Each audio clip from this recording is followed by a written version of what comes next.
Assalamualaikum guys. Di sini ada sebuah Pro 2 Azia all model. Sekarang saya nak fokus bahagian enjin dia guys. Boleh tengok enjin dia satu kotor. Kedua guys, di sini ada nampak leaking Kalau kita lihat dan kita boleh jangka, leaking ni adalah berpunca daripada valve cover yang sudah rosak. Okey, untuk info lah, kereta ni tidak pernah lagi buka dia punya valve cover, tidak pernah ganti. Yang ni saya baru saja ganti dia punya minyak enjin guys. Tengok, mungkin dalam anggaran tinggal 1 liter sahaja dia punya minyak enjin. Kemungkinan minyak dia yang kurang tu berpunca daripada leaking di valve cover. Kita buka lagi ni biar dia jelas nampak. Nampak valve cover dia ni memang satu berhabuk. Kemudian minyak dia tu dia sudah naik ke atas.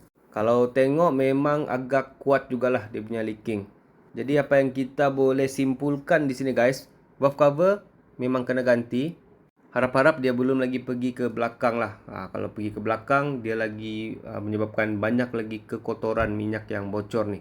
Itu satu hal. Kalau dia masuk di ruangan tempat spark plug, itu pun masalah juga. Patutlah dia ada mengadu guys. Enjin dia ada keluar bau asap. Rupanya minyak enjin tu sudah terbakar terkena dengan exhaust. Nampak? Rupanya di belakang ni pun sudah ada mulai leaking. Jadi tidak boleh dibiar lama sebab saya mau buka tapi part belum ada dan kereta ni dia perlu bergerak sekarang.